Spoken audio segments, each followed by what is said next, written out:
دوستانو دوه داسې جملې زده کوو چې موږ ورسره روزمره ژوند کې مخامخ کیږو.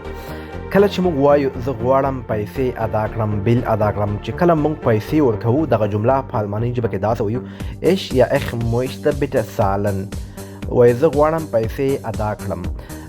دلته دا بیټر د لپاره استفاده شوی ده چې موږ یو چاته احتراما استعمالو. دلته مطلب ریسپیکټ یا فارمل طریقې سره اکثره چې تاسو مارکیټ ته ځئ، دکان ته ځئ، چې هر ځای ته ځئ تاسو ویلی شئ ich möchte bitte zahlen. نو دې وخت کې که چېرته موږ سره پیسې نه وي یا موږ ورته وایو آیا زه کولی شم د ایسې کارت سره پیسې ورکړم، دا موږ سره چې کوم شپارکاسه کارټونه دي نو دې ته ایسې کارت وایي.